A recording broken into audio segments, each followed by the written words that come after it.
I'm really tired.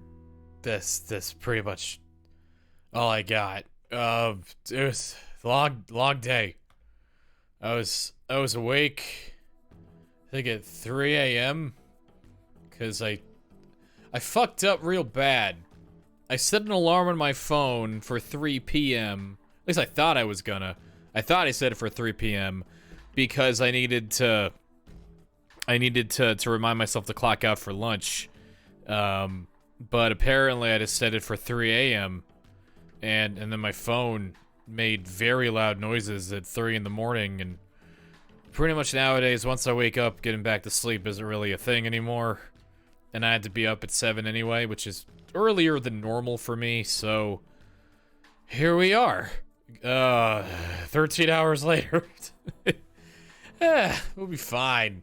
Let's see. Baseball is disappointing. We should have.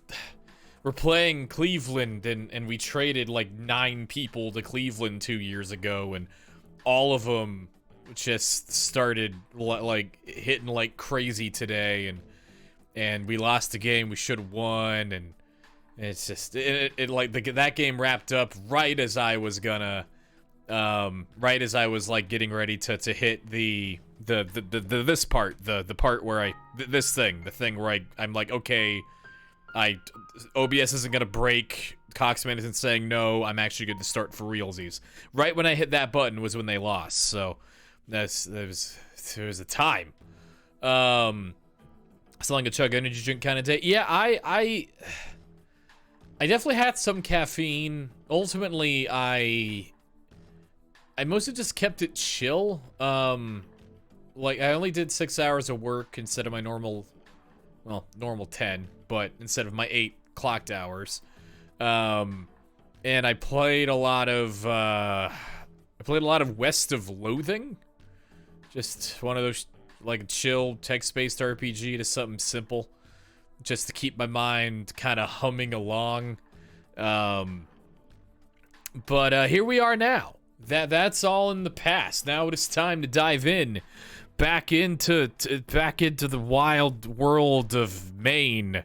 I took notes earlier because we're gonna get back to our playthrough of Silent Hill. We're currently in the Balkan Church, right after the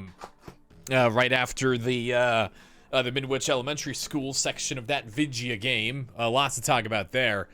But before we do that, like we always do, we're going to go ahead and dive into the Book of Lost Memories, and maybe the other pervert book that we have for this playthrough. I don't think there's anything in there that I want to go over just yet. I don't think we're far enough into the game.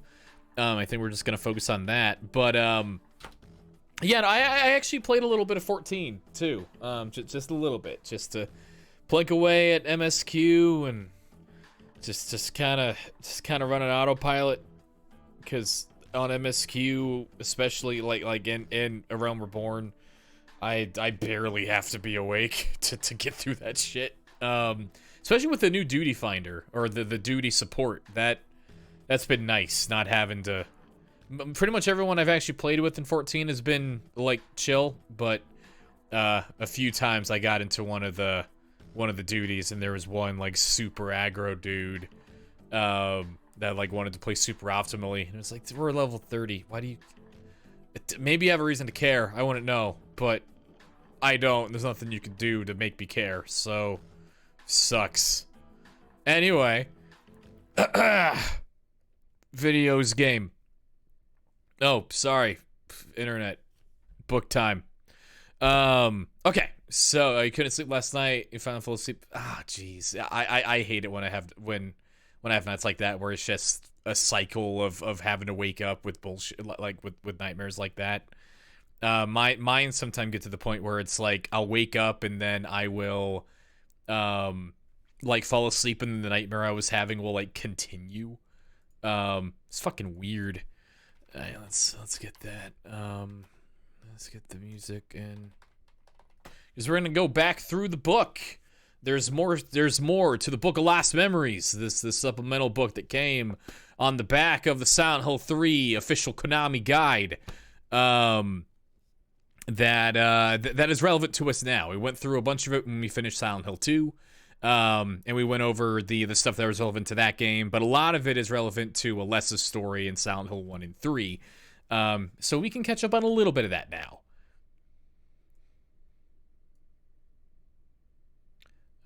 Music. There we go. Book of Lost Frames. Did I drop frames? Did something bad happen?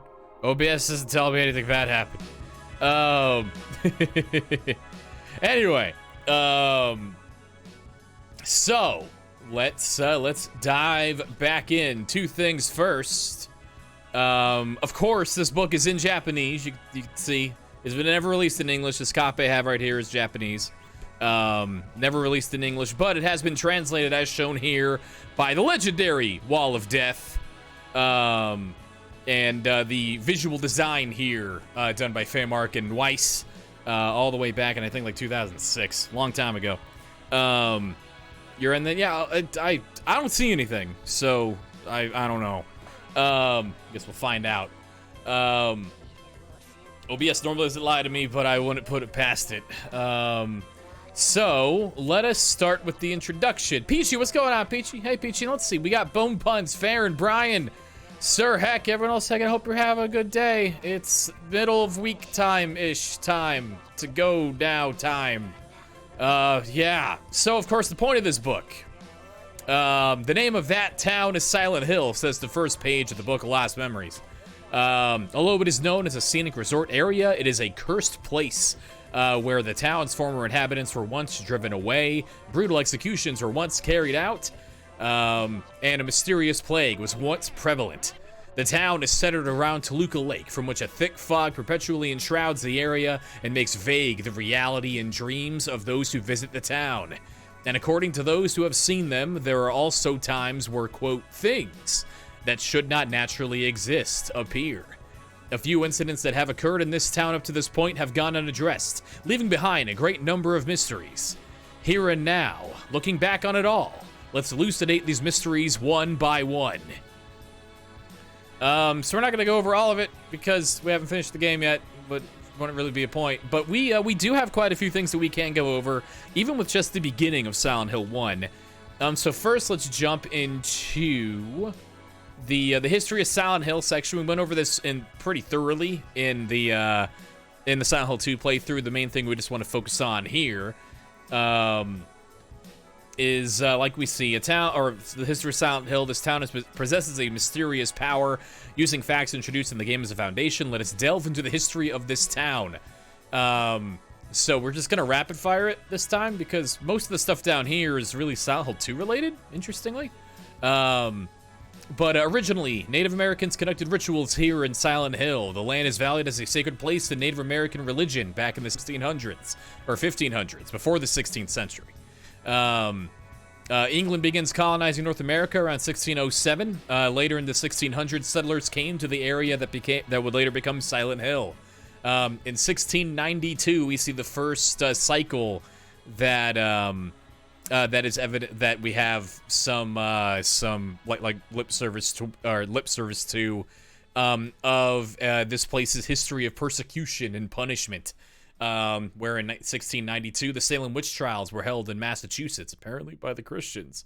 And then soon after, right after all the witch trials occurred, a mysterious epidemic breaks out and the town is abandoned. That's a cycle we're going to see over and over and over again.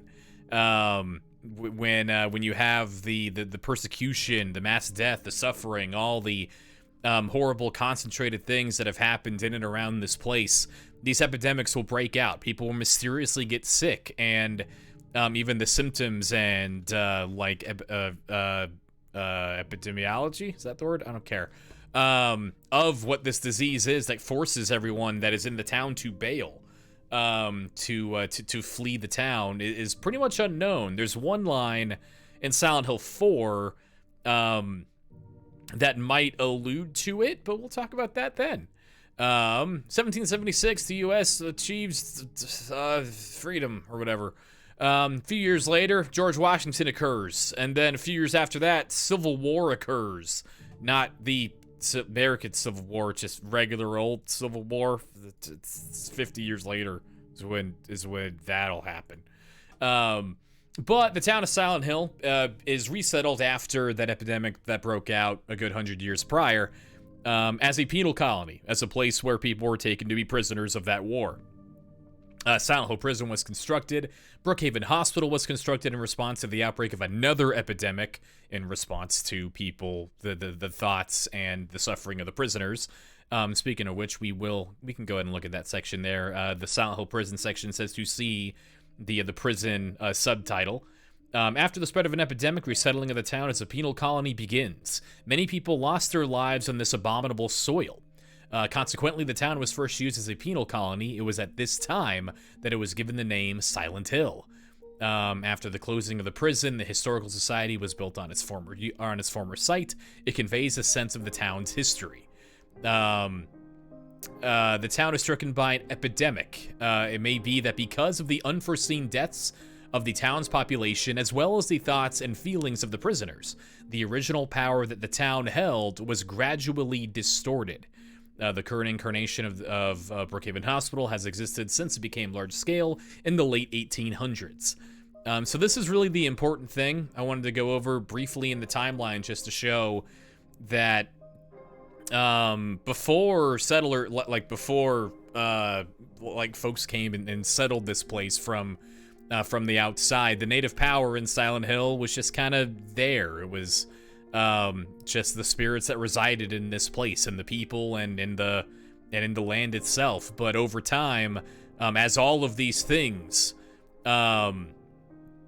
occur over and over and over again, all these cycles of suffering, the power of the town becomes distorted. Things become twisted and more maligned than they naturally were. They never explain how the town got the name. I wonder if it's from all the deaths that took there, hence the name Silence. Yeah, the Book of Lost Memories in the game, not this book, but the book in the game, says that the town used to be called the Land of Silent Spirits, but even that isn't the original name. So yeah, no, the actual, like, where the town got its name is not or is kind of left to us, and that is kind of the thing about this place. People get sick, die, and bail, so I think that tracks. That is as good an explanation as we're ever going to get, because Konami. And then a Maine becomes a state, maybe the worst thing in this entire timeline. I'm joking.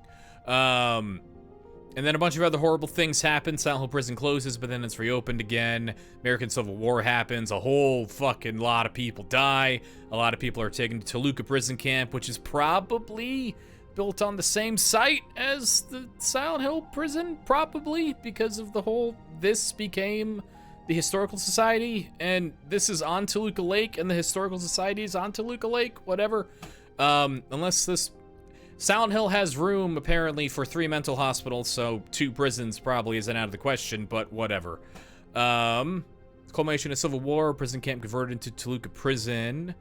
End of Native Americans' organized resistance. At this time, people everywhere in the town mysteriously begin to disappear one after another. In 1890.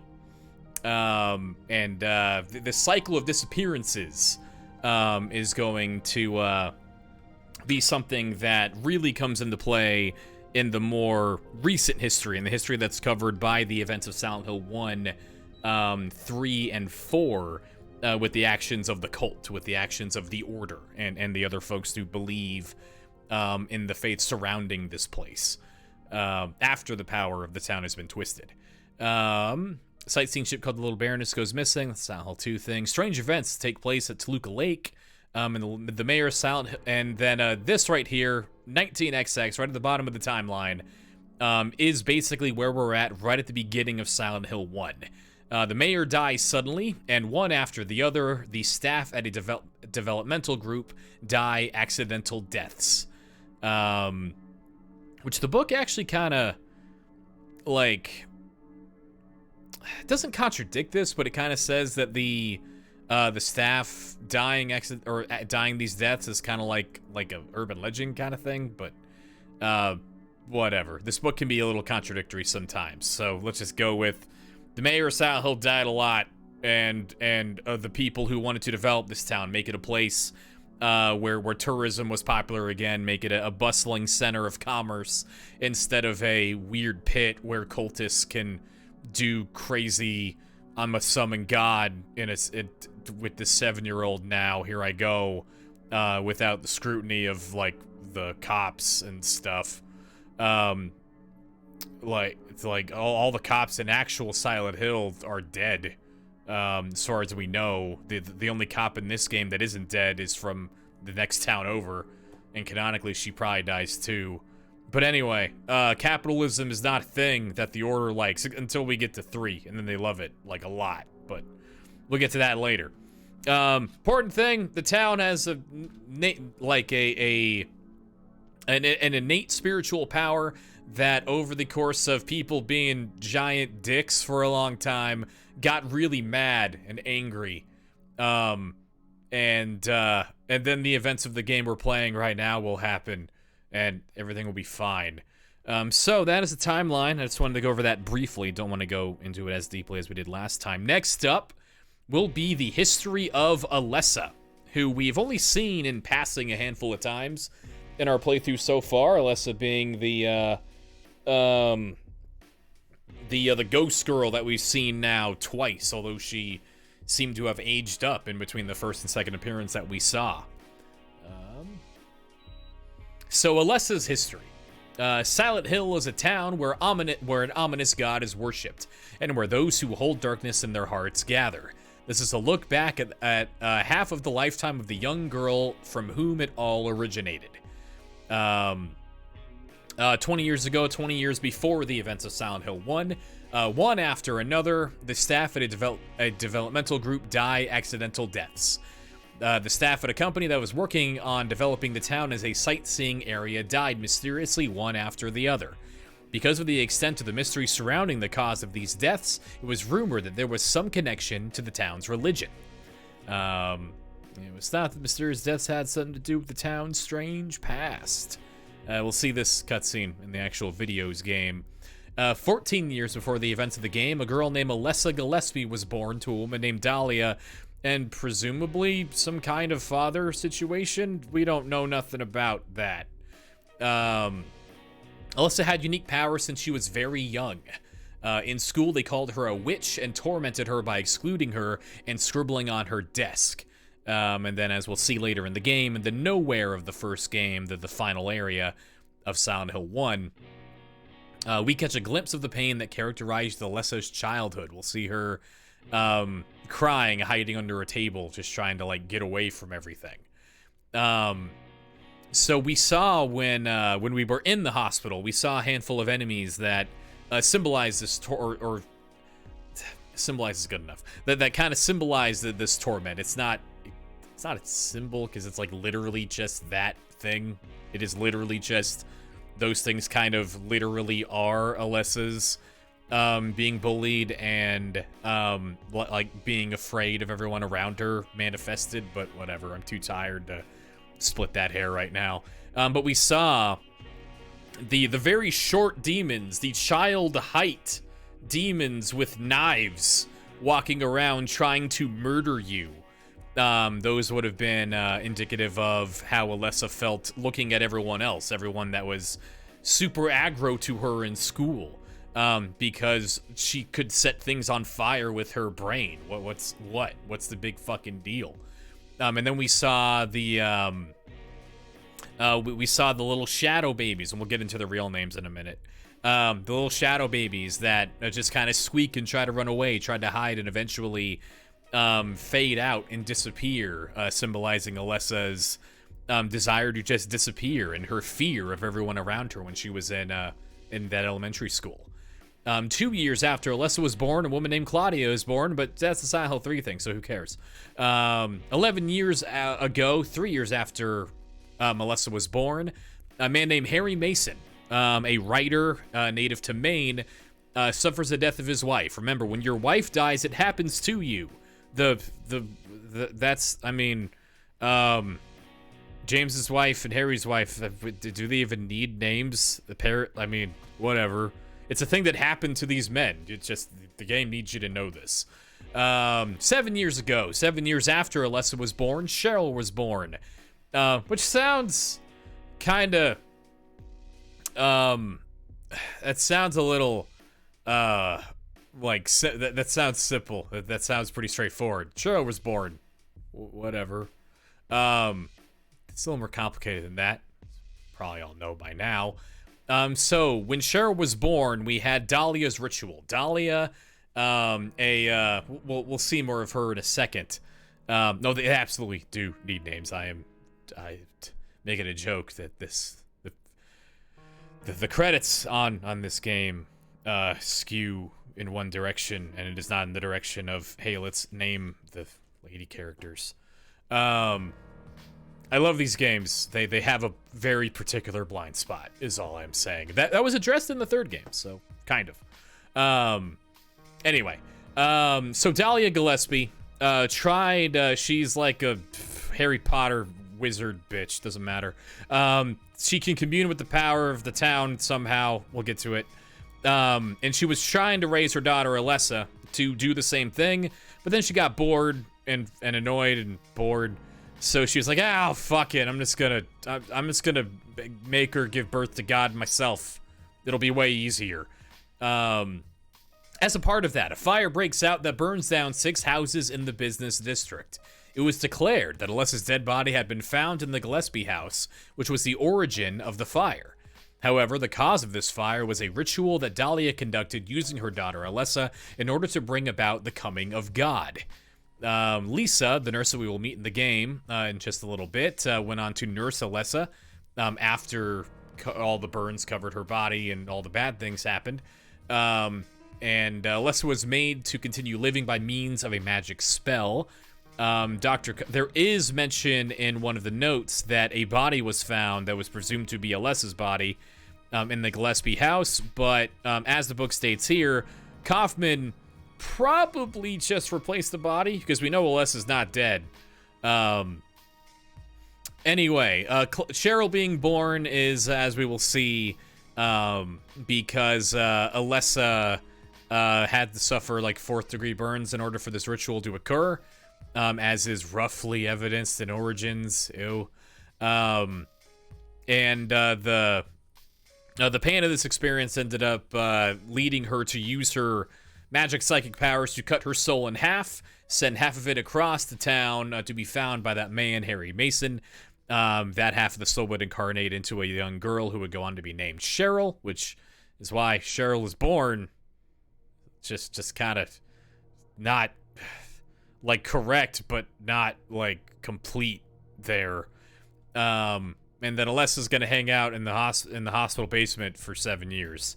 At some point in the 7 years after this, before the beginning of the game, drugs occur. After the fire in the business district, a drug known as PTV becomes prevalent in the town. First, a criminal investigator and then the mayor, who had redoubled efforts to impose control, met with mysterious deaths one after another.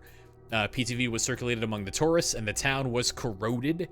And an unseen alliance existed between the hospital and the religious organization. We'll see this. Dr. Kaufman and Dahlia have it's a line that ends up coming up in this book like 7 times. They have a relationship centered around drugs.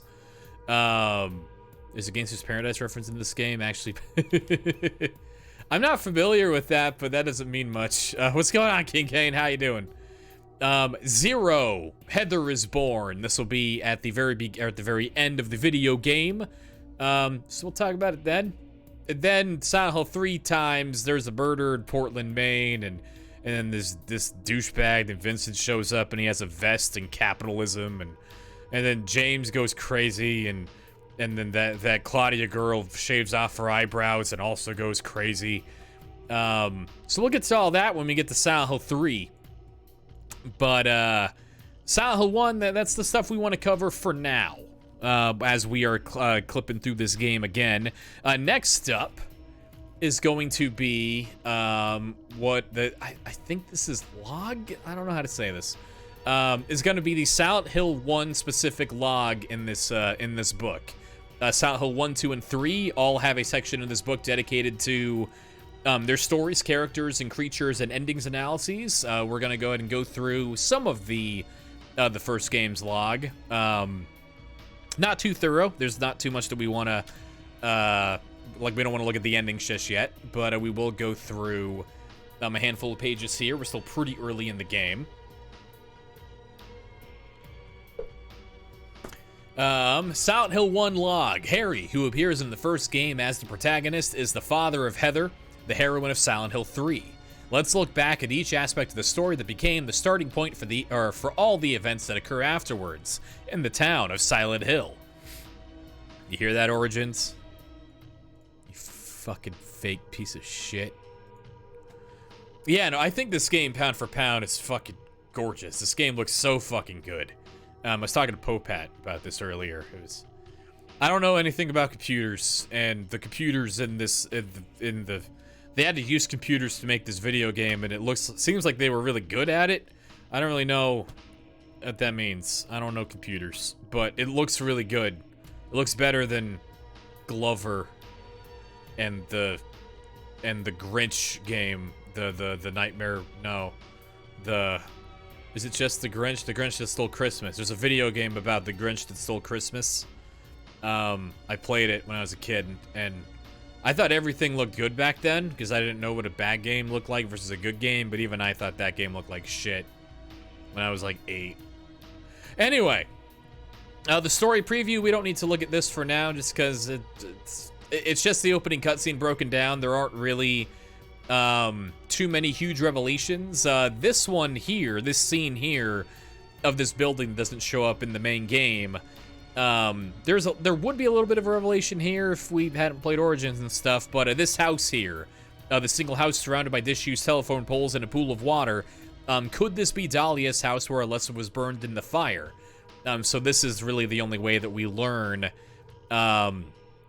what Dahlia's house looks like, which doesn't really matter, but gave Climax something to do for Origins. So there's that. And then we can tell here for surezies, the game affirms that the opening cutscene changes after you get the Good Plus ending, but you could have told that without looking at the book. So the important things here we want to look at are the character and creature commentaries, just so we can kind of get a base of what to look for with these characters and the monsters that I'll be mostly running away from. First up, the story from which the horror originates. Let's take a look at the significance given to the characters that appear in this game. Harold Harry Mason, 32 years old, is a writer who lost his wife 4 years ago and currently lives with his daughter. He takes Cheryl to Silent Hill in order to spend a long vacation with her. With the occurrence of a sudden car accident, he finds himself involved in strange events. You can kind of infer that he's a writer from what he says in the game, but this says it out loud. Also, he was originally going to be named Humbert, but then there's a line in here that comes up a whole lot, that the first name we picked was an uncommon name. And this was a game made by Japanese developers for Western audiences, so when they got the note, they're like, hey, no one's named Humbert, what are you doing? They made the pivot to make sure that it would make sense and like read naturally, at least for the characters that are not from Silent Hill, where things are fucky. We got Sybil Bennett, a police officer from Brom. She's 28 years old. Due to a sudden interruption of correspondence, no one is saying nothing out of the town anymore. She comes to Silent Hill to investigate. Here's her creator comment. You can read it. It's weird. Next up, Cheryl Mason, 7 years old, which the game does state, but it's just important to have that stated. Although she is Harry's only daughter, the truth is that they are not related by blood, which you can only learn in one ending in this game. It is because of her wishes that the two of them travel to Silent Hill. Something the game does allude to, and the book goes out of its way to confirm, is that Harry and Cheryl came to Silent Hill because Cheryl was bugging him, just going like, hey, I want to go to Silent Hill, I want to go to Silent Hill, I want to go to Silent Hill, I want to go to Silent Hill, just over and over and over and over and over again. So eventually Harry relented and they took a vacation here. We know from the video game, towards the end of the story, that Cheryl really wanted to come to this place because of the spell that was cast on Alessa's half of the soul by Dahlia and the other culty people. that was calling out to the other half of the soul. Alessa resisted it for some time, but couldn't do it forever, and that led, and Cheryl coming back to the town leads to the events of the first game. Cheryl was going to be Dolores, but then, again, they decided that's not a common enough name, so they used Cheryl instead. Lisa Garland, so this one's a little interesting. 23 years old, she's a nurse who worked at Alchemilla Hospital. She was charged with nursing Alessa, who was kept alive even with her severe burns by means of an incantation. So we'll get into the nature of that character of Lisa when we get into the game, and maybe in the next section of the book. I honestly don't remember. But Lisa's got secrets happening. We'll talk about them when we haven't even met her in the playthrough yet. Speaking of not having met the dude, or not having met him in the playthrough yet, Dr. Michael Kaufman, 50 years old, he's a doctor, he works at Alchemilla. Like Harry, he struggles to escape Silent Hill, but the truth is that he's closely connected to the disaster taking place in town because of drugs. He makes drugs to give to the cultists so that they can give the people drugs so that they can make more cultists so that they want more drugs, and then Kaufman just sells them a lot of drugs, and then they do drugs a lot. And then everyone dies, so that's cool. The movie is definitely on the list. It has to, like, what I want to do, every time we do the full series playthrough, we have to add something. So eventually we cover everything. This playthrough's edition is Shattered Memories, just because I've never played it before, because I've played it before, but I haven't streamed it, because the game's okay. That game is a good video game. It's kind of my least favorite. Even less than Origins and Downpour. Not as a video game, but as a Silent Hill thing. But that's all for another time. And I want to do the arcade game. But yeah, no, I do want to do the movie kind of really bad. At least the first one. And then we got pretty much the main character, even though she doesn't show up until the very end. Alessa Gillespie, 14 years old. For some reason, they say her job is unknown. Like, she's been in a bedridden coma with fire for 7 years, but okay. A young girl who carries God inside her body as the result of a ritual conducted 7 years ago. Cheryl was separated when the ritual took place, but in order for the two of them to return to a single body once again, she was called back to Silent Hill. And then again, they were going to name her something different, but it's an uncommon name, so they named her something less, not different, and went with Alessa. Booyah. And then finally, Dahlia Gillespie. And all these games have pretty small casts. I think Silent Hill 1's is the biggest. 1, 2, technically 3, 4, 5, 6, 7.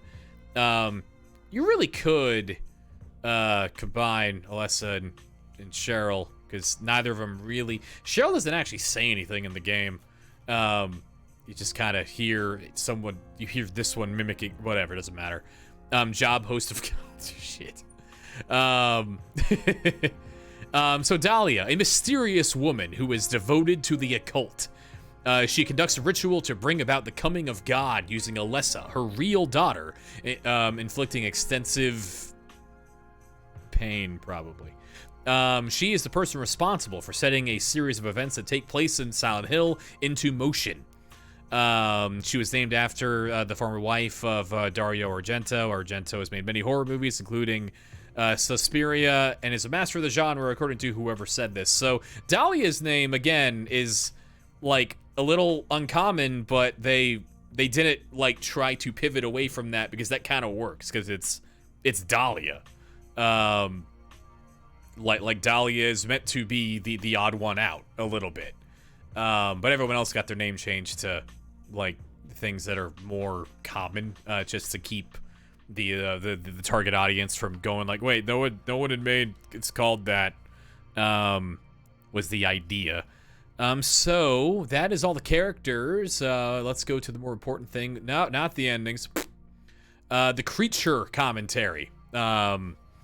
So I look at the many creatures that suggest suggest important elements of the other world. So like we've seen in the game so far, the spiritual power of the town has been twisted and corrupted over all these years of persecution and suffering. And now that Alessa is pregnant with God, now that she is physically more mature, the physical maturity of Alessa and Heather is constantly evoked in this book. And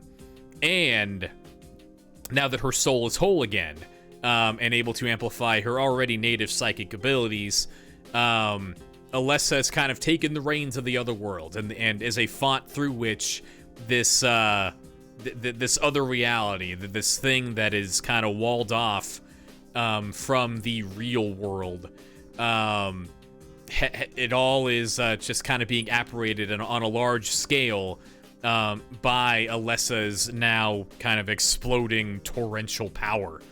And as a result of that, all the monsters, all the manifestations, all the puzzle solutions, everything we see in this game are related to like Alessa's experiences, Alessa's fears, and Alessa's feelings towards the situation that all the characters are in. So accordingly, pretty much everything we're going to see on this page, with one exception, is related to Alessa's mind, not like anyone else, not James or Eddie or Angela or Harry or Dahlia or anyone else in the game. It's all Alessa in Silent Hill 1. So we've seen the Air Screamer and the Groaner, bird and dog. The Air Screamer is an image that comes from an illustration in one of Alessa's favorite books, The Lost World by Conan Doyle. We learn part through the creatures and part from looking at her bedroom representation in Nowhere, the final area of the game, that Alessa was a very avid reader. Read a lot of fairy tales, read The Lost World, read a lot of stuff. We'll also learn that she hates bugs. Then we have the Groaner, the dog. Image of a large dog is the metaphor for this enemy, which Alessa has a strong dislike of, is the basis for this creature. So Alessa is scared of dogs, so dogs chase you when she takes control of the spiritual power of the town and try to bite your face. And then as that power becomes stronger, and as it has a stronger pull on all the people inside of the town, these two designs evolve a little bit and begin to like mix with more of Alessa's fears and feelings. We have the Night Flutter, which is kind of like the evolved version of the Air Screamer. The influence of the shift that the world undergoes is strong. Its head is completely covered in worms. You see the Air Screamer is very similar in design to the Night Flutter, but the head is all wormy and gross because Alessa doesn't like bugs.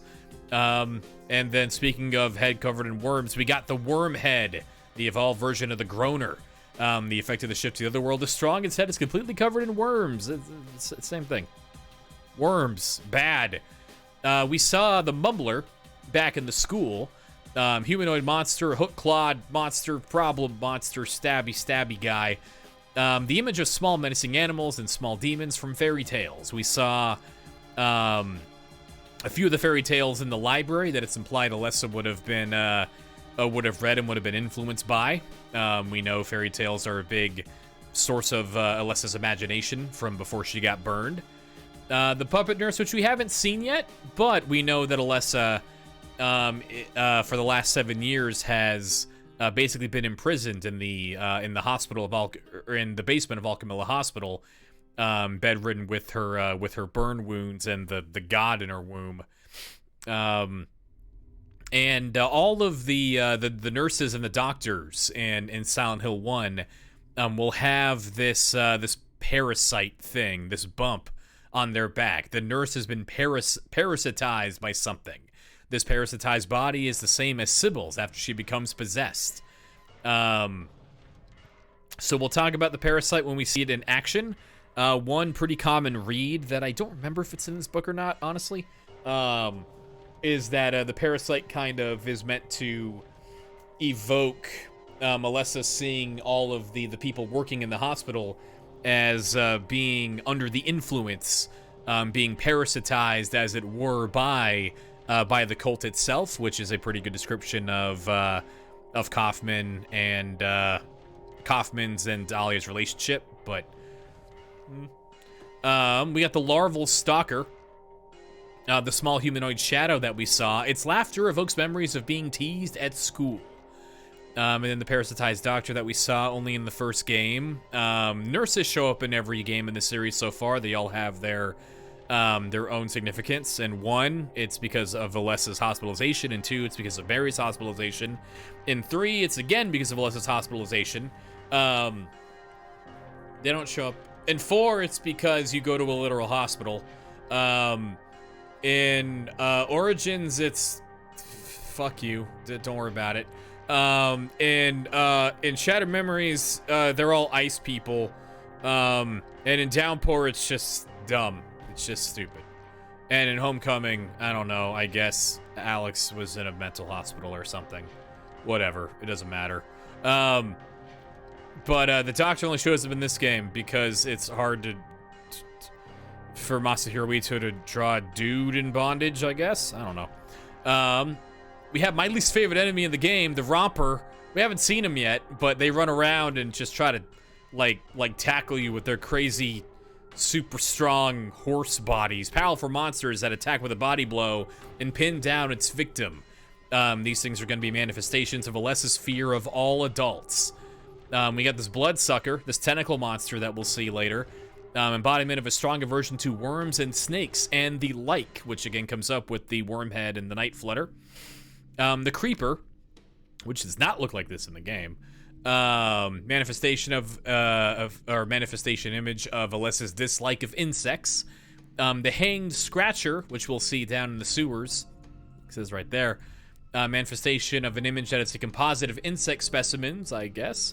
It does track with what we see in the game, but I don't know, just kind of picture lizards or something. Doesn't really matter. The Split Head, which was a boss fight that we fought at the end of the school level. The thing that split its head open. The incarnation and transfiguration of a great lizard that appears in the fairy tale from the elementary school. We talked about the fairy tale and read it in the game proper. That was The Beast Lurks by Leonard Rhine. That showed up that we got to read the ending of in the game. And we talked about its relationship to the boiler room and how the boiler made weird sounds, so Alessa's imagination went a little wild. We'll have the Twin Feeler, a big old caterpillar guy. It's because Alessa keeps bugs even though she's afraid of them, and then later it'll become a big caterpillar, goes into a big bug. And again, it's because Alessa likes bugs, but also hates bugs and is scared of them, but whatever. And then we have the Incubus and the Incubator. We have God itself. So this is, we don't learn a whole lot about the actual, like what is the God of the cult actually, kind of a thing. But one hard data point that we do have is that when God is born in Silent Hills 1 and 3, God takes on a different form depending on whose image of God is dominant in the situation. When Dahlia's image of God is the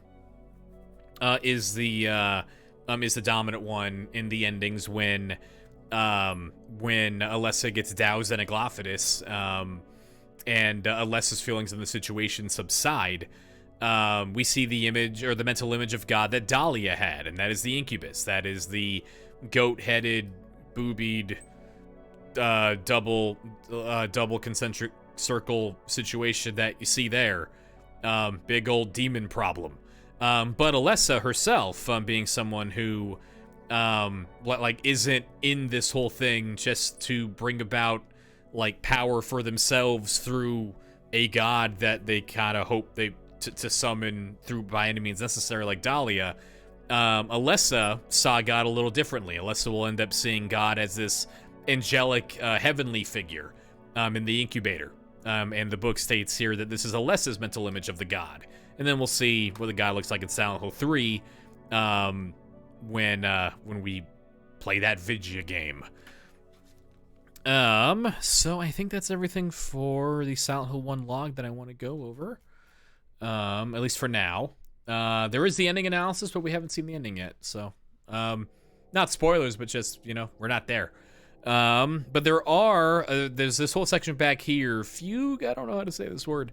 There are all of these individual tarot cards that kind of dive into a little bonus category, trying to break down the construction of the first 3 games. We're only going to go over 2 of them here because we're not that far into the game. But first up is going to be Wheel of Fortune, Arcana number 10. We talked in the timeline that there are already events that are kind of cyclical in the town of Silent Hill, where people show up, people get persecuted, people suffer, the town's power gets distorted, there's an epidemic, and then people leave. The cycle occurs 2 times in the timeline. It may have happened again over the course of the actual games, and that ties in to the category of the Wheel of Fortune, which is loop. The immortal Alessa repeats an infinite loop of birth and death. So it's just something to keep in mind. This is more of a Silent Hill 3 thing. But just the fact that the nature of the story is cyclical, the nature of the story that we're going through inherently does not have an end, just by its own nature, because of the place where these games take place in, and the powers at work here. But the actual specifics of this we won't go into because they're mostly Silent Hill 3 things. So we will get to that then. But loop, I just want to mostly say that word out loud. And then we have Arcana number 15, the Devil. Creatures. Is the true nature of the grotesque creatures that are produced by the other world really what one expects it to be? The reason why creatures exist differs subtly in each work in the series. Well, the subject in Silent Hill 1 was Alessa's hatred. The delusions of James, who suffered from feelings of guilt, were manifested in Silent Hill 2. Very succinct summary of what I was belaboring back in the creature commentary section, where it's not really the case that, like, Harry and Sybil are, like, having their thoughts and feelings reflected back on them in Silent Hill 1. It is all Alessa. It is all Alessa's pain and hatred and desire for an end that she can never really accomplish, given the nature of that loop thing I just said. And then we'll get to Silent Hill 3, like the rest of this paragraph says. And then just some cool stuff with how the creatures are made. Got some cool sketches. And then one thing I did want to talk about here is when we were in the school section on Monday, talked about how one of the enemies there kind of had a design change over the course of development that is fairly infamous. At the bottom of this page about creatures, so says the book, the rumors from 4 years ago were true. A disclosure of the whole story of the phantom creature. In the first game, there was actually a child-type creature that was discarded. When Silent Hill first went on sale, rumors about this became a topic of conversation among some fans. Accordingly, if one checks the preview images of Silent Hill that were presented to the public at E3 of 1999, sure enough, there is a creature that does not appear in the game. The truth is that the mumbler that appears in the elementary school was pronounced, quote, no good, as many as 3 times by the ethics committee. From what I can tell, this is a committee within Konami, but I'm not positive.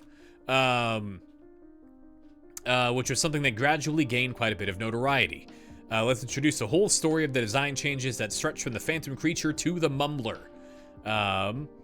So there's the screenshot from E3 '99 showing the more overt, actually, the things in the school were meant to look a lot like children because of the child that was there and got bullied there by other children. This is one of the images that was presented to the public at E3. It also appeared in a magazine as an image from midway through the development process. So that was child number 1.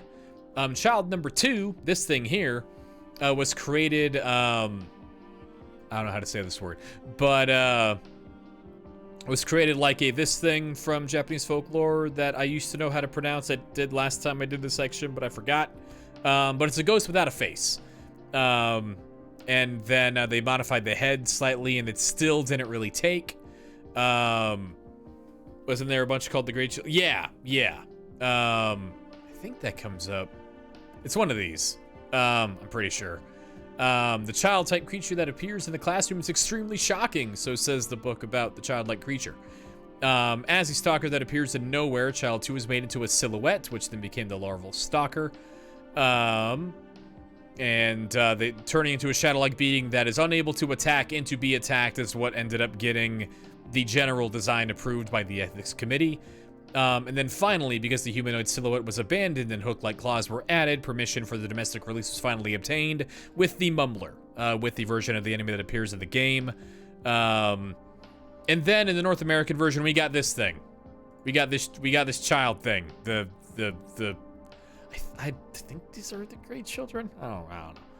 But we got the knives in our version. We didn't get the stabby hands. We got big old knife time. Yeah, there it is. It's weird.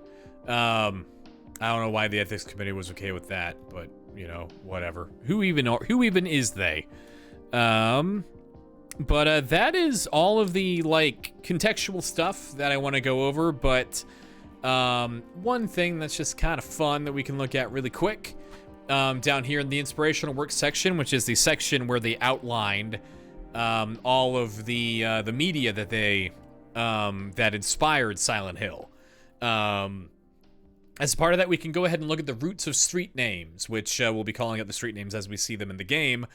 Most of the names of streets in this town originate from the names of authors. So let's go ahead and make their roots clear. So we'll look at the ones from Silent Hill 1 first, and then we look at these ones as they come up in the games that we play.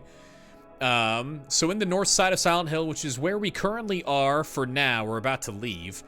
But starting with Bachman Road, which is where you begin the game, most of the streets have collapsed and are impassable. So we have Finney Street, which is named after Jack Finney, author from time to time in the Woodrow Wilson dime. Mathewson Street, named after Richard Mathewson. Representative works Where There's a Will and Mr. Right. Bloch Street, I think is how you say it. Richard Bloch, he's a famous and original author of Hitchcock's Psycho. Bradbury Street, named after Ray Bradbury of Fahrenheit 451 fame. Midwich Street from the Village of the Damned. Midwich Street originates not from an author, but from the name of a town in the movie Village of the Damned. We have Levin Street, representative of Ira Levin, who wrote Rosemary's Baby. Bachman Road, named after Richard Bachman, which is Stephen King's pen name. And Elroy Street, named after James Elroy. And then in Central Silent Hill, which is where we're about to go, we have Sagan Street, named after Carl Sagan. Kuntz Street, named after Dean R. Kuntz. Crichton Street, named after Michael Crichton.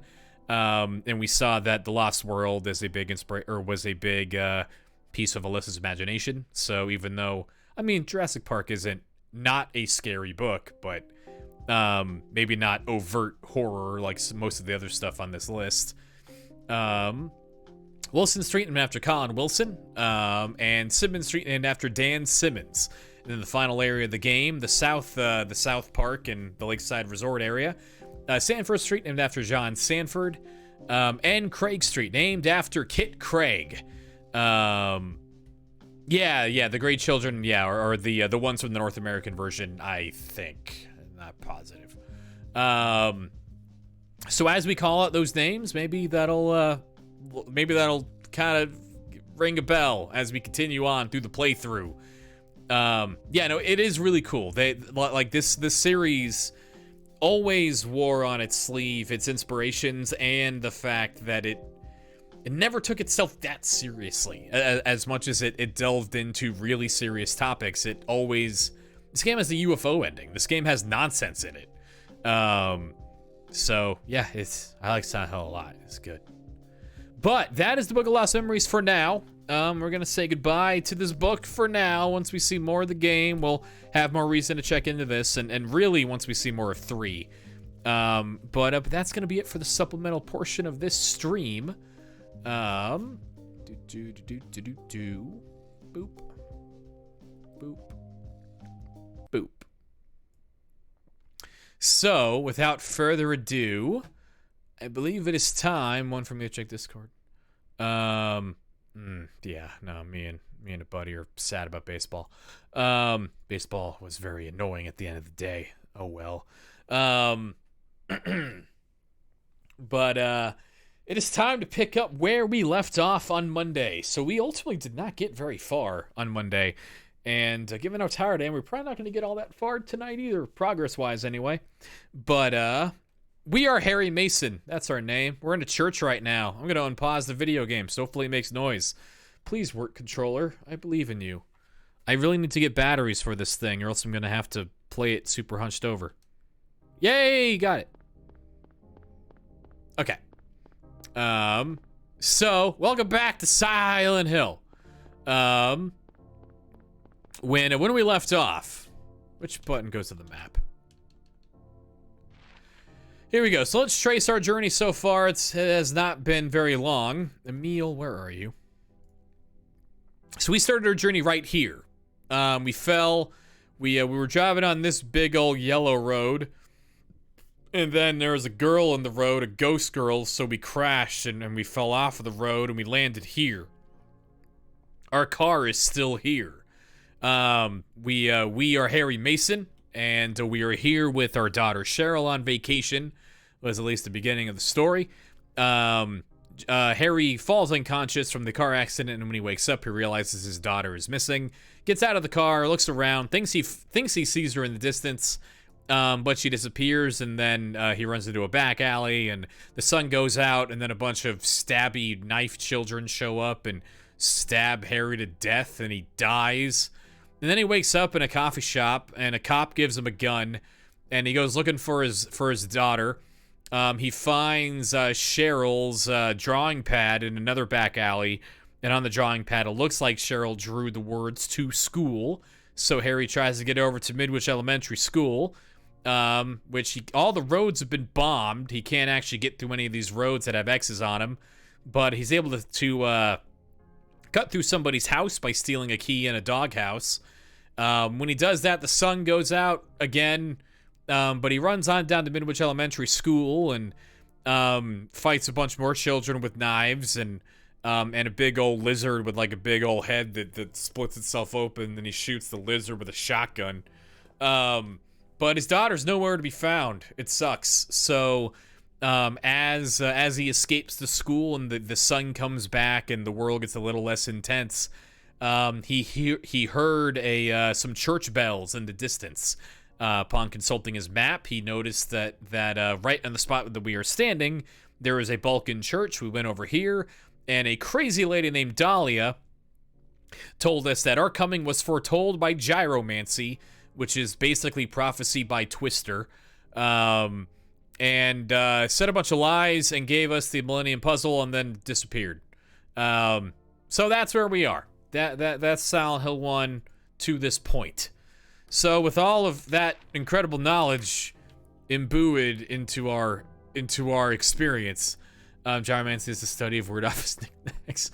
That's better than what Dolly is doing, honestly. But with all that, let us continue our journey. I'm going to steal ketchup from this church.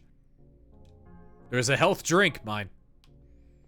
And you can see this is just straight up this is just Jesus church. This is not a cult church. This is mainstream.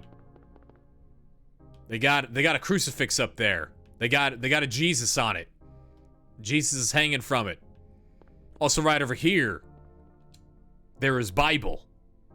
That's all Harry has to say on the matter. Bible. Turn the video game up slightly. This game's really hard to balance, so hopefully it doesn't get too loud.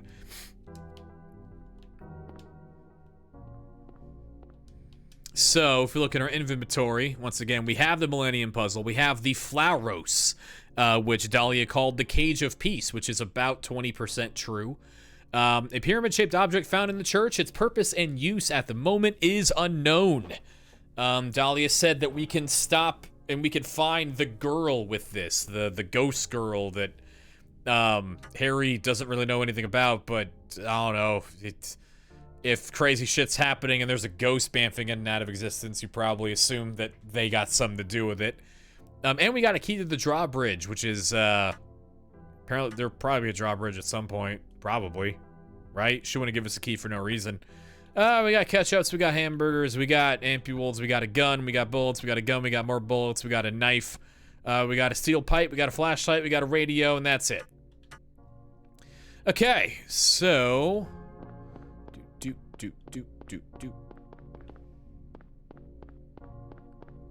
Let's see, I don't think there's anything else that we need to look at in here.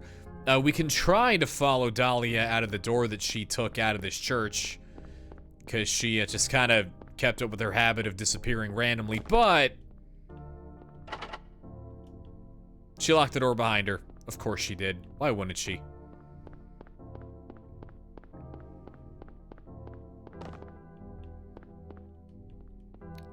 There's a candle stand. Nothing special. Alright, so let's go ahead and leave the church. Nothing else to do here. Let's go find our daughter. Popet, how you doing? Why did the Padres do this to us? When in the game do you find the cult lady's lying? Right at the end. Pretty much. Like, common sense indicates, like, now. Like, immediately. But you don't know for sure until, right before you get to the final boss. Or right before you get to the final area. Like, for surezies that she's lying. And even when she lies... she's like 20% telling the truth. Like, even her most overt lie regarding that triangle and double concentric circle thing that we saw in the school, which she calls the Mark of Samael. I mean, even her calling that the Mark of Samael to make it sound like ominous and dangerous, which it is. But it's not exactly what she's spelling out. Even that isn't strictly false exactly. She's just kind of telling a half-truth.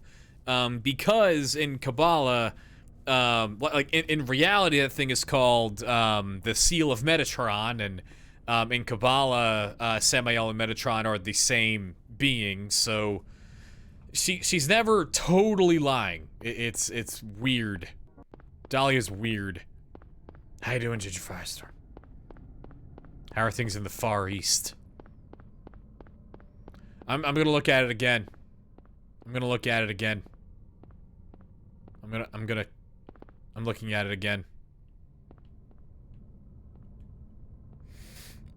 don't know why I'm looking at it again, but I am.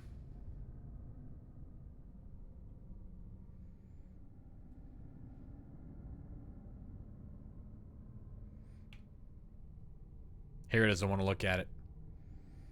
Harry wants to look away. I'm not gonna let him.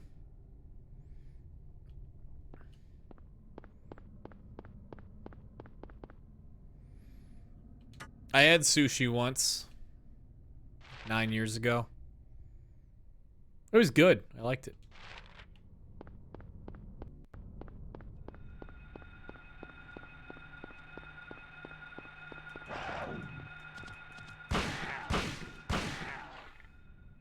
Dog. Pretty sure that's the Helix Fossil. I agree. That's where Maine gets all of its fossil fuels. Kabutos. They're just melting kabutos in the ground.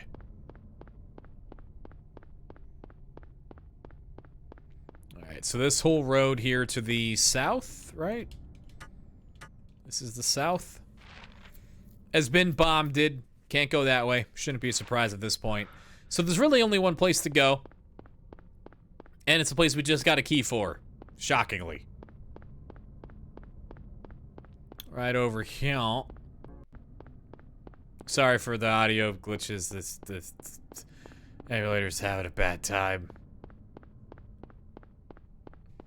And I didn't feel like getting my PS1 to capture, so meh. So here's the drawbridge. It's currently undrawn, and we need to redraw it. It's all up. And we'd have to do a sig jump to get over it. James could probably do it, but I don't know about Harry. I don't want to risk it. I mean, over here, there's the Place that we got the key for. This door doesn't need a key, this ground floor door. So let's take a look in here. I don't think anything happens in here if you're not in a New Game Plus. Because there is a rock drill here. There is a New Game Plus weapon just hanging out. This rock chainsaw, but I don't own gasoline.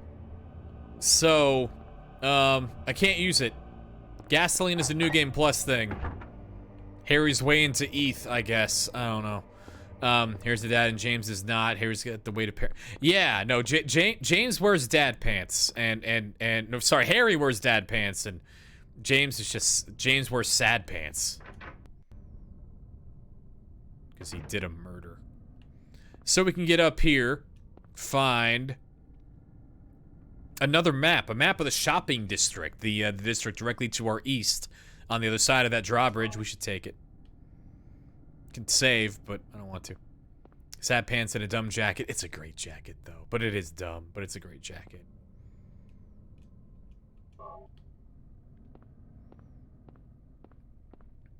Okay. Is this the thing? No, okay.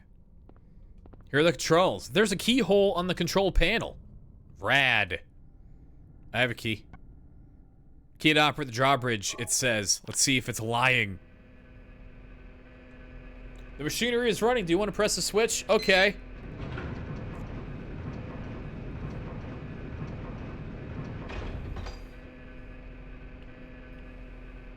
Hearing a bridge go down is almost the same as seeing it.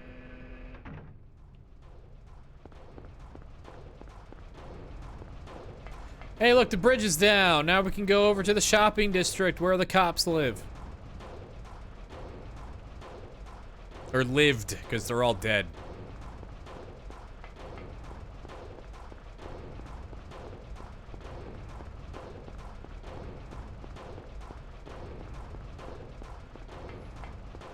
There were stairs here. I know there's stairs somewhere around here.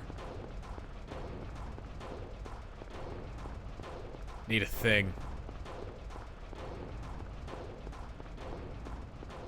There we are. There's some stairs that don't go anywhere, and I always think there's like a hamburger here, but there isn't. Anyway, let's look at the map. Get our bearings. Now that we're in a brand new area. So there's a police station here. Post office. Alchemilla Hospital has been circled. I don't remember why. Maybe Dahlia said something? Why are we going to the hospital? I don't know why we're going to the hospital. I forgot. I'm a bad streamer.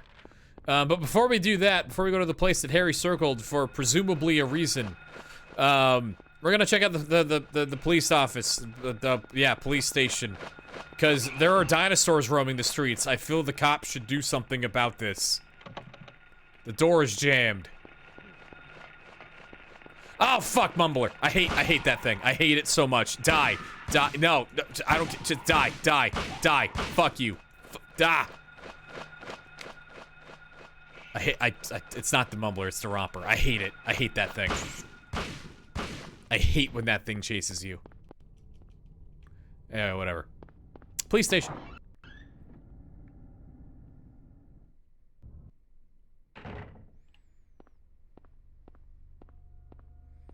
This reception area is huge. It's like the cops are like 9 feet tall. Just some handgun bullets hanging out at the reception area of the police station. Shotgun shells on this bench. If you do drugs, half of your face will become off. This is your face on drug. Do not... What is that sign? Do not monkey flip your opponent in the police station. It's a crime to do this, I guess. I don't know.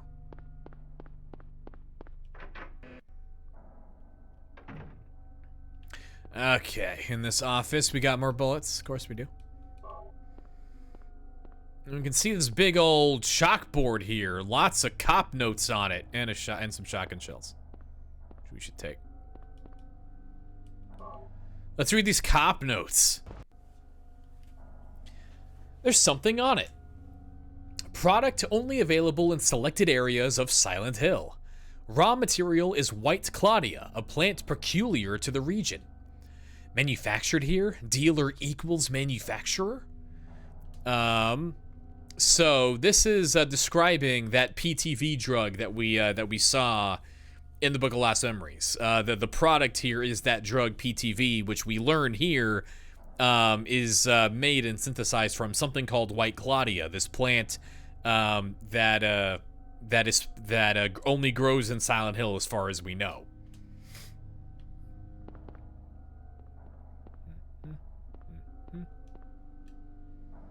There's a memo on the desk. Coroner Seals called. Officer Gucci is unlikely to be murdered. He apparently died naturally. But medical records show Officer Gucci had no prior symptoms of heart disease. So, like we saw in the timeline, there were mysterious deaths of the people that were developing the town, the tourist attraction. Kind of implied to be done by the cult because they don't want scrutiny on all of their god crimes. But now we see that police officers are apparently being killed. Police officers that are investigating a big old drug ring, like that seem to say that, like, oh well, we can't find a murder weapon, but it doesn't really make any sense that he would keel over of heart disease either. Just kind of setting up loose connections that'll come together later. The desk is messy, apparently.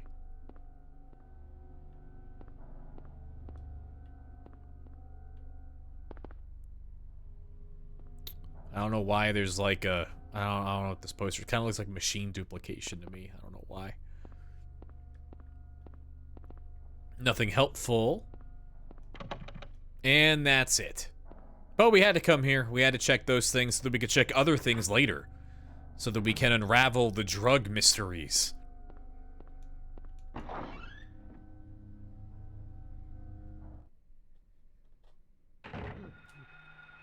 I hear a romper. Fuck. Okay, so...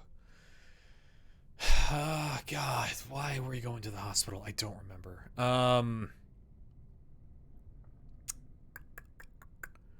Whatever. Terry wants to go to the hospital real bad, so let's not look around. Let's just go straight there. We had to check to see if, maybe the police could help us, but they all seem to be dead, so... let's just run straight to the hospital, maybe because an old lady told us. I can't believe I don't remember. I was, like, bragging on Twitter a few days ago, like, man, I feel totally in control of this game's story. I'm on top of it. Oh, it's finally clicking for me like the second game does, and then I boot up I boot up this game the second time. I'm like, why are we going here? Fuck, I don't remember what was happening in this video game. Shit. No. Going to the hospital. Haha! Nuh-uh. Aw. Nuh-uh, I said.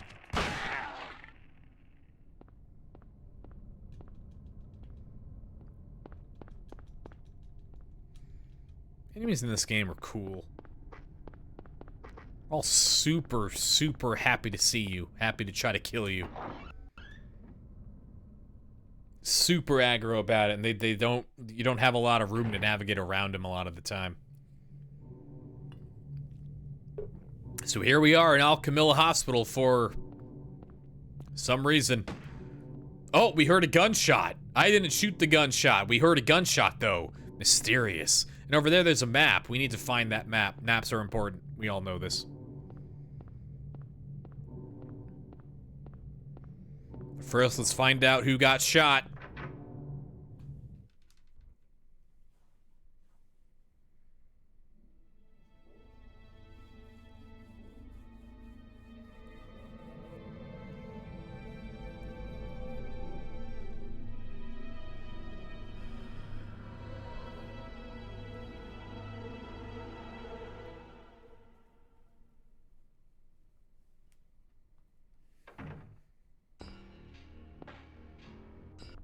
Hold it. Wow! Stop. Don't shoot.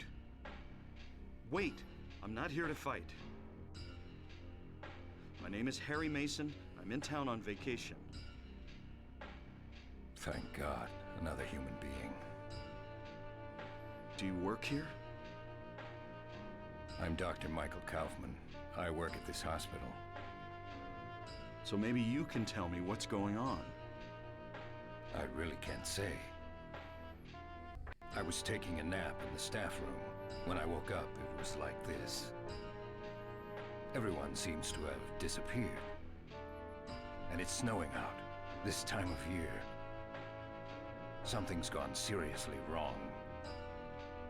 Did you see those monsters? Have you ever seen such aberrations? Ever even heard of such things? You and I both know creatures like that don't exist. Yeah. Have you seen a little girl anywhere? I'm looking for my daughter. She's only 7, short, black hair. She's missing. I'm sorry. But with all those monsters around, I highly doubt that she's... Wow! Sorry, I didn't mean to alarm you. Your wife, she's here with you? She died 4 years ago. Now it's just me and my daughter. Oh yeah, Kaufman's a real dick. I see. I'm sorry. Well, I'd better be going. I can't just sit around here doing nothing. That would be boring. So long. Good luck out there.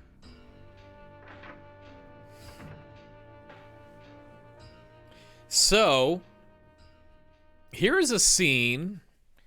As much as a lot of Silent Hill 2 ends up rhyming with this game and plays off of your expectations coming off of the first game, this scene doesn't really have an analog in Silent Hill 2, where Kaufman kills one of these creatures. Harry and Kaufman are looking at it. They're both looking at the exact same creature.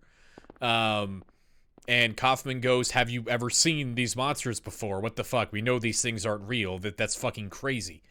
But they are experiencing the same actual monster. They are fighting the same thing. Which again points to the way that the rules are different than they were in Silent Hill 2, where everyone's seeing their own thing, and they never really like actually fight the same monster. The closest that you get is the Abstract Daddy boss fight, where Angela and James are looking at a monster at the same time. But Masahiro Ito has confirmed that they are not seeing the same thing. But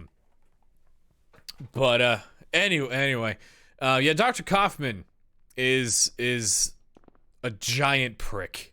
He might be it's a big competition between him and Dahlia for biggest bitch in this game, but if I honestly had to guess, I would guess Kaufman. Like Dahlia's not playing with a full deck of cards, at the very least. Kaufman has no excuse. But we'll deal with him later.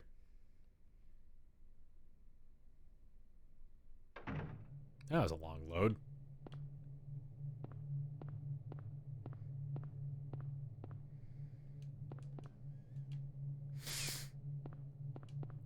There's a whiteboard, nothing special written here.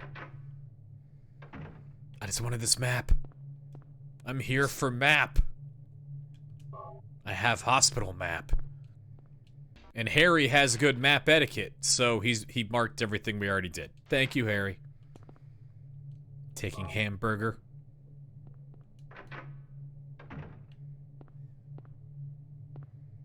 Yeah, I'm trying to think if anyone has an alive spouse in this video game. In this series. I don't think anyone does. Anne's ex-husband in Downpour isn't dead, from what I remember.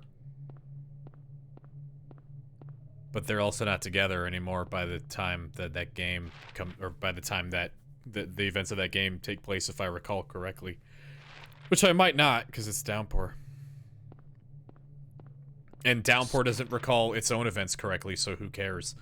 We need to look at this newspaper. It's really important that we look at it. Even though Harry just goes, oh, an article's been clipped out. I don't care. Because if we don't look at that newspaper, when we find another newspaper that doesn't have that article clipped out, Harry won't give a shit, and then we won't read the article. But now that we know an article is missing, later Harry will care enough to read the article. So, I had to do that, even though nothing happened. It's very important.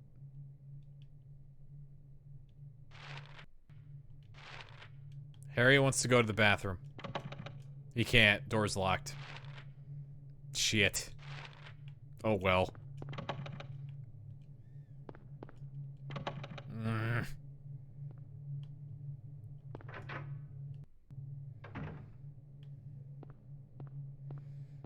Ooh. We got another map. Piss in the trash can. It's better than nothing. Well, come back as some kind of crazy Satan piss monster, probably. Kind of conquers bad prefer day situation.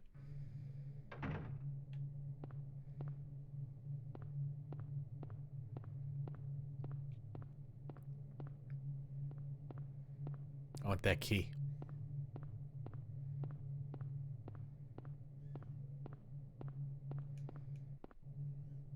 We got a basement key. We got a key to the basement and a map to the basement. For some reason, this game or this hospital has separate maps for the most of the building and the basement of the building.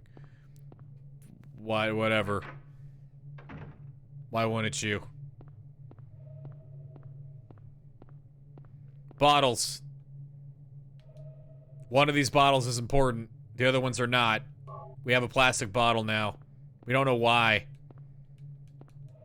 On a first playthrough, you really don't, like, you kind of just have to fuck around and just kind of fumble about praying that you find the thing to do with that bottle. On a second playthrough, it's much clearer, and we'll talk about what that means when we do the thing.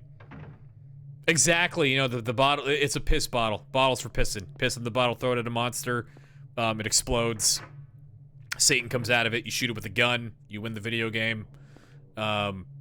That's like 80% right. So here we enter a room. Most of the rooms have actually been pretty orderly for the, like considering, the orderliness above replacement, of the rooms in this game has been really low because it's Silent Hill and everything's fucky.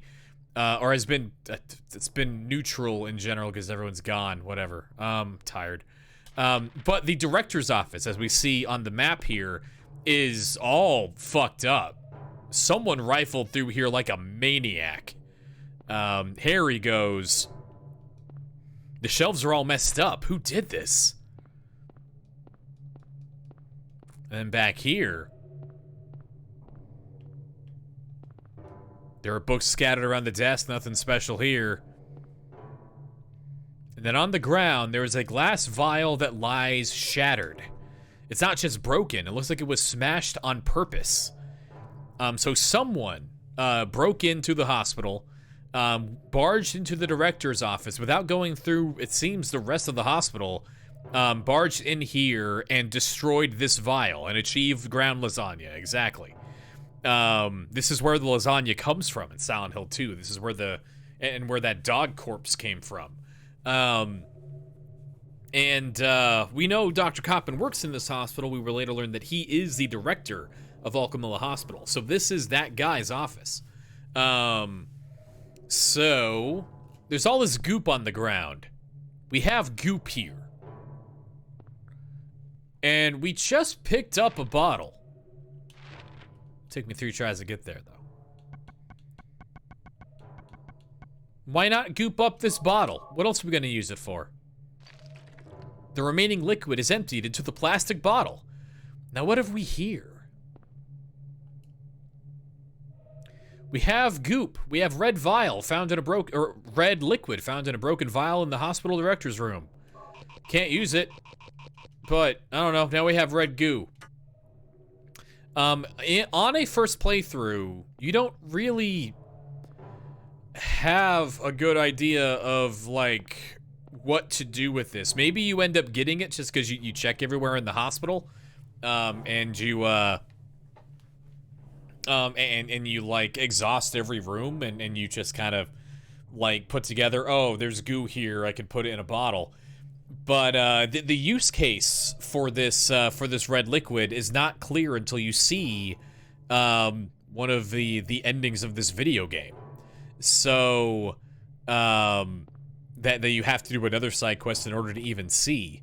So on a second playthrough, you have a much better chance of figuring out what to do with this. It involves a cop. But on a first pass, the game never really tells you what the fuck to do with this stuff, so we're just gonna keep it in our pocket for now and just mind that it was Dr. Kaufman's office that had red goo in it that someone did not want him to have.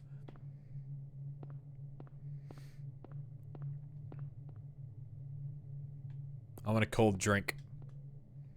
There's a vending machine that does not work. This vending machine also does not work. Fuck. And the elevator does not appear to be working, which leaves us with only one option, except for the bathrooms. I'm not going to go back and check because they're way over there. That leaves us with down.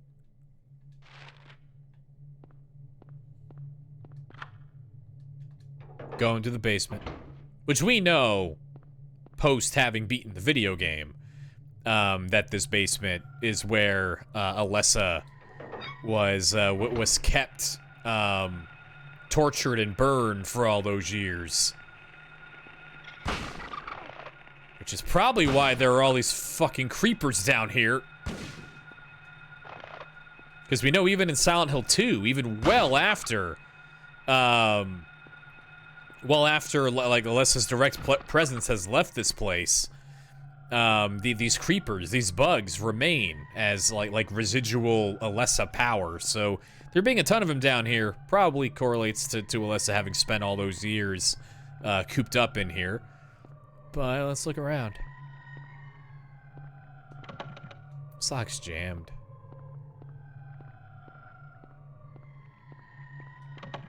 This lock's jammed. Lock's broken.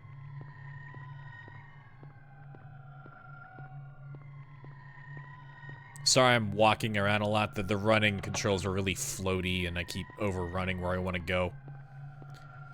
Finally, a door we can use.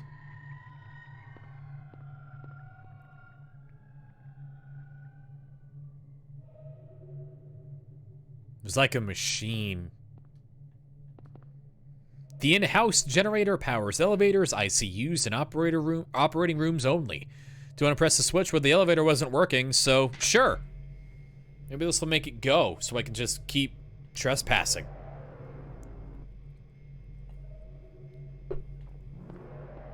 Another ominous-sounding piece of machinery.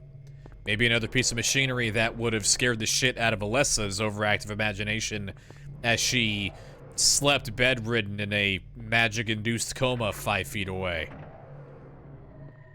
Maybe we'll keep in mind that that creepy noise was down here in the basement when we come back here later and do stuff. But for now, we're gonna try that elevator.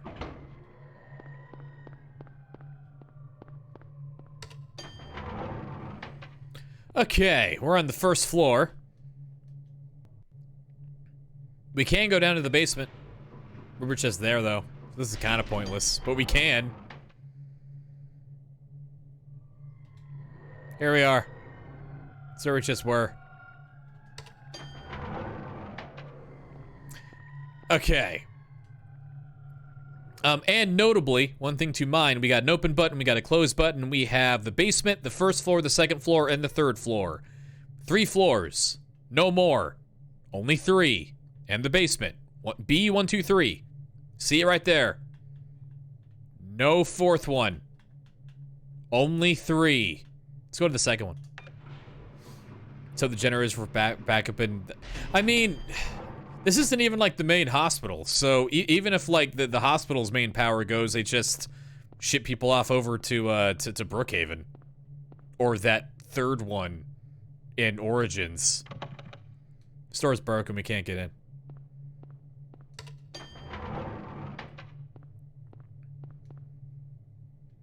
Third floor.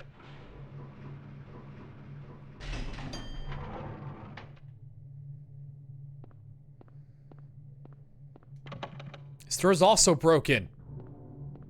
That's everywhere. That's all the places.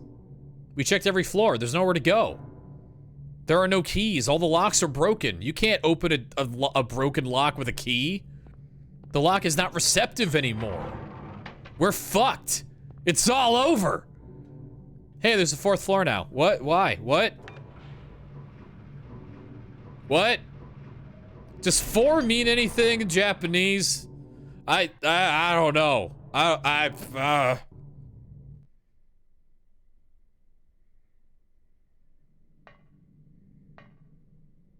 Ghost of a girl going into an antique shop. Whatever.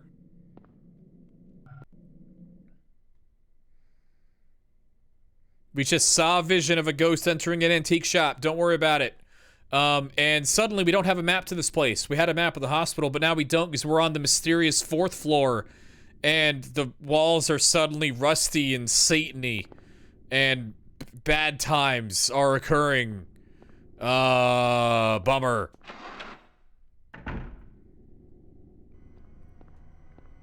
This lock's broken. Yeah, no, that's why gasoline is so fucking rare here. It powers, like, all of the surgeries. That's why you can only get it on a New Game Plus. It's just too fucking valuable to give to a civilian. Place is a horrible fucking tourist trap. You can't even buy gasoline here. Well, I guess it's kind of the best, because once you're here, you can't leave. And even if you could, they just, like, bomb the roads. So, deal with it.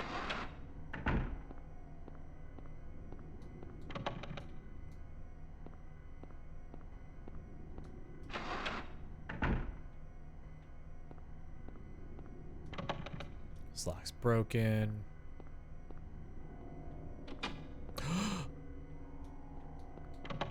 Sound like someone locked the door behind us. 4. Once we exit the 4th floor, which again does not exist, we can check our map again because we're in the real part of the hospital.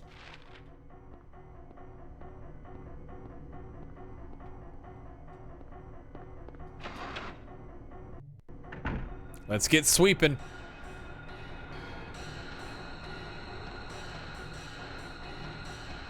Blue nurses are the weak ones.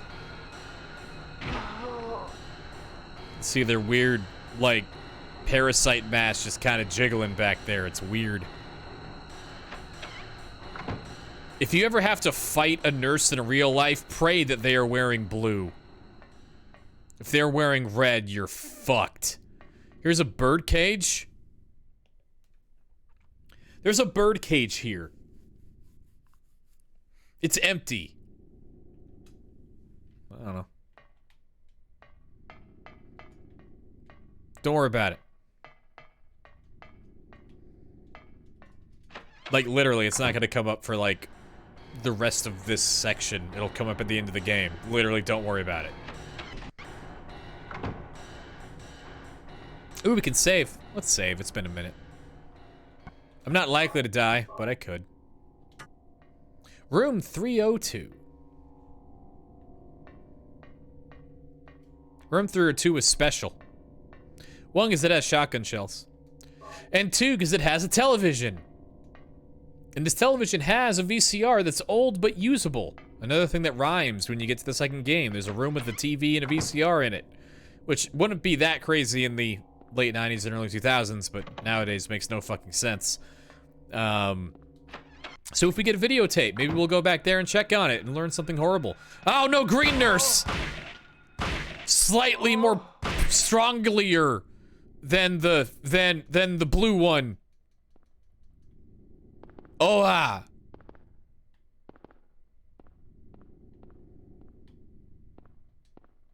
Yeah, that was the, yeah, four it is pronounced very much like death, and Alessa has thoughts about this place.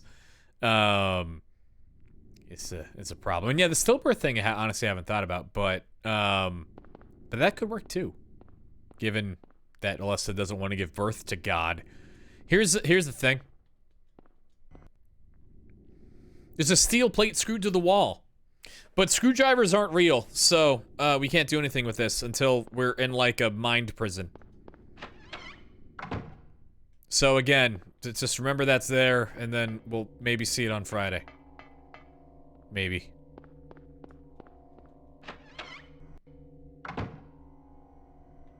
Laundry.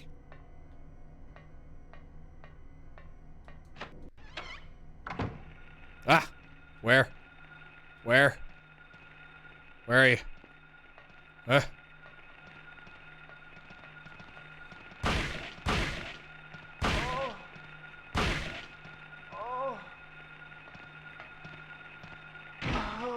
Okay, Blue Nurse isn't a problem. Blue Nurse dies in one shotgun shell. Green Nurse, slightly more of a problem.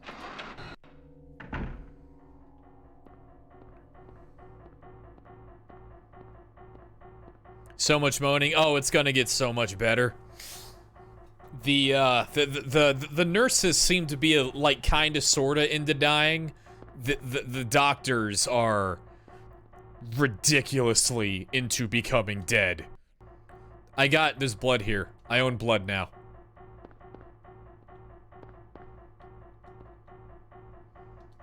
Time I watch Anthigator eat a blood-flavored jelly bean. That's not foreshadowing for later at all. Bullets in a hospital storage room, why not? This is the blood room. That's all there is, just blood.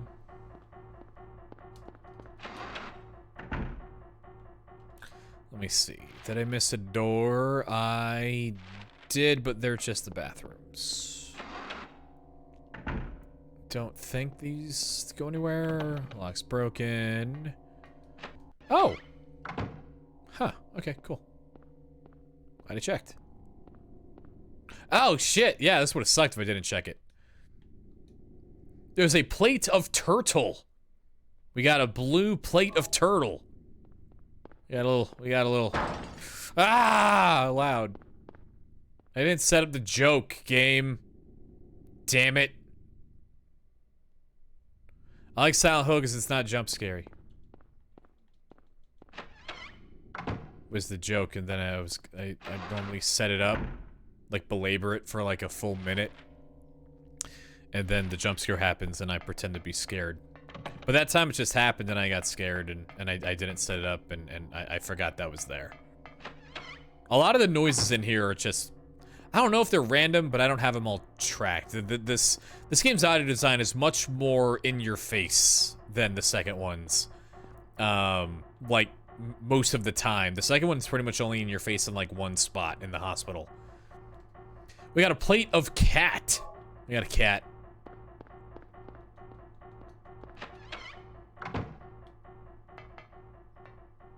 I want a cat. I've been thinking about getting a cat a lot.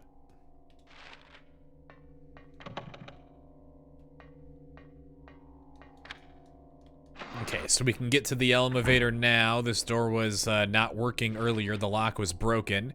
And it looks like we have exhausted everything to do on the 3rd floor.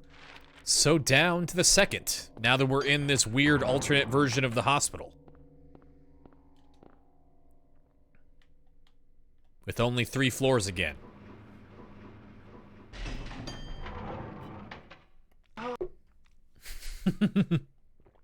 Sorry about the audio glitch thing. It is funny when the thing that plays for like 1 frame is the moaning, but still. Oh, that's right. I have to unlock this door. Never mind. Let's go back up to the 3rd floor, then we'll walk down to the 2nd.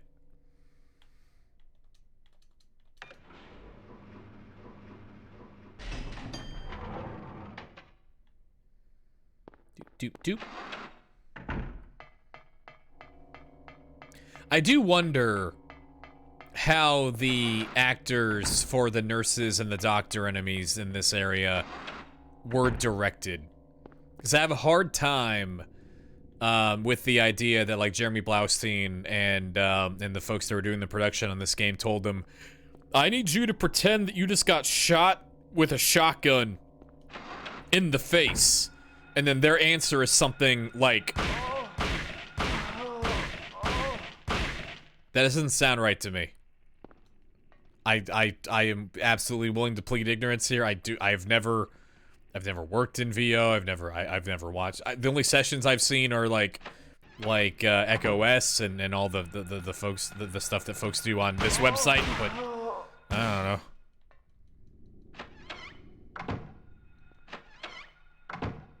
I have seen a man get shot, and they did not make that noise. That's what I could confidently say that. I got a lighter. Why not? We got a lighter in the second game. Shoutouts to Fire. Alessa was set on fire, big time. Let's look at the lighter really quick. I'm curious if it says something. Nope, just an oil lighter. Okay, in the second game, it was like, this lighter is fucking strong as hell. Its fire is bigger than normal lighter fire.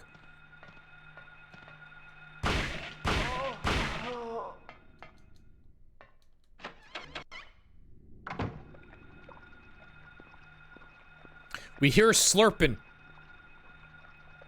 We hear some kind of slurping noise. Yeah, it has been a minute, heck. And again, just to emphasize, like, look, I mean, I'm always happy to see everybody, and I'm definitely not taking attendance, but at the same time, like, I never want anyone to feel fucking FOMO or like a fear of missing out or like, oh no, I've been gone for so long, what's gonna happen? Like, we're playing Silent Hill. We play Silent Hill. That's what we do. You're not, it's fine. Don't worry about it. Anyway, here's what the slurping noise is. It's like a tentacle monster. Looks like it's absorbing some red goo. I can shoot it, but it seems to be impervious to bullets. We can kind of make Harry dance around it. You should sell on eBay. You should, yeah. Make an Etsy store with authentic Silent Hill lighters, with powerful flame, and then probably, someone will probably have a something to say about selling powerful flame on the internet. But what do I know? I'm not a lawyer. Took attendance. More than one person has made the joke that we are doing class right now. Oh, yeah! We get too close to it, it gets really excited. It wants our red goo. And we can see right above it that there's like a little turquoise plate. And we want that plate. We want that plate real bad, is the thing. So, we have red goo in our pocket. We have 200 mils of blood hanging out here. Maybe it wants this red goo. You want some red goo? You want some fresh goo, buddy? Why is it flopping so violently? It wants goo. It wants the goo in my bones. But I gave it some substitute goo. And now I'm just gonna take this. I have the plate of the Hatter.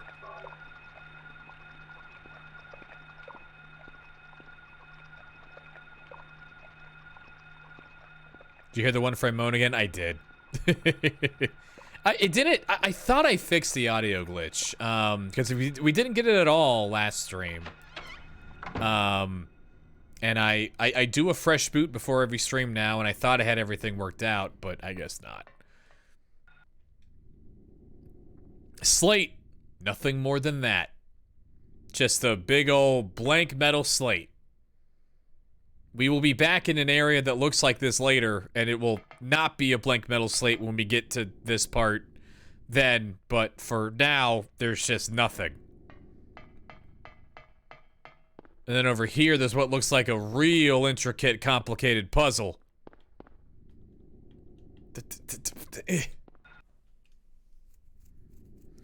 The Grim Reaper's List.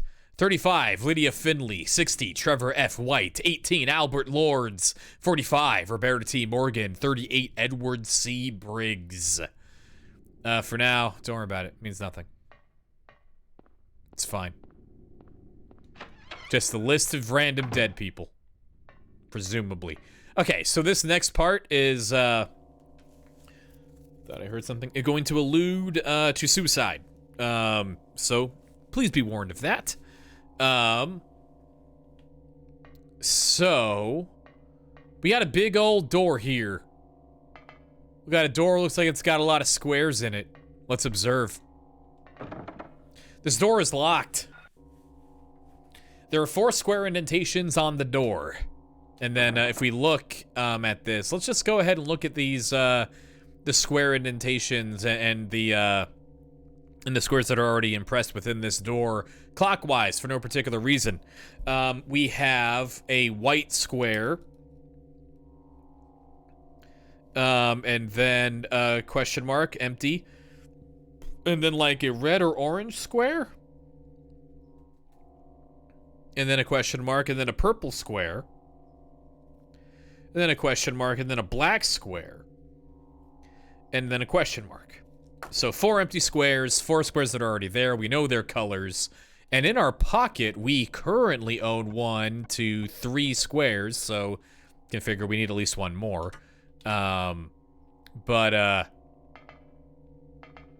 go ahead and read this note while we're here, just so we can get a sense of what we might be doing. Clouds flowing over a hill. That sounds white. Like white clouds, like homunculuses. Sky on a sunny day. That'd probably be like yellow, right? Tangerines that are bitter. That'd probably be orange. That was the third. That's the third note on this piece of paper, and that was the third color if we go clockwise on that door. Lucky 4-leaf clover. That'd probably be green. Violets in the garden. That'd probably be purple. And purple was the 5th color on the door there. Dandelions along a path. Green maybe? Who knows? Unavoidable sleeping time. That sounds like the pitch blackness that we're seeing, and black was the 7th color on the door. And then finally, liquid flowing from a slashed wrist. So we got 8 descriptors here, and we got 8 colors on the door. We kind of need to match them up, but we only have 3 squares right now, and we will need 1 more. So let's go find that red square. Bathroom? No. Bathroom? No. Door? Fuck, it's locked.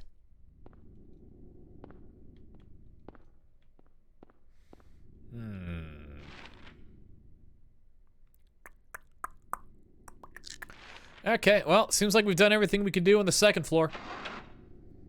For the time being, anyway. So let's go down to the 1st floor.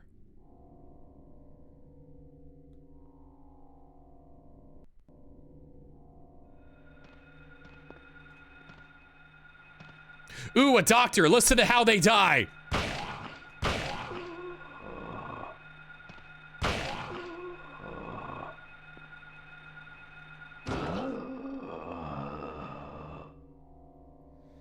Again, there's no way Jeremy Blaston was like, I need you to sound like you're getting murdered, like you're getting your neck stepped on fatally by Stephen King in his 30s. There's no way that's the actual noise that they meant to go with that exact, like, description. That makes no fucking sense. But whatever. What do I know? Of a kind, Sir Egg. Ah! No, no, no, no, no, no, no, no. He's dead now. I'm very happy about it.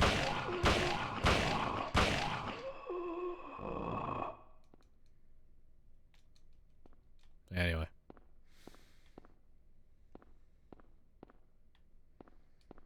Nothing unusual, according to Harry, whatever. Uh-oh.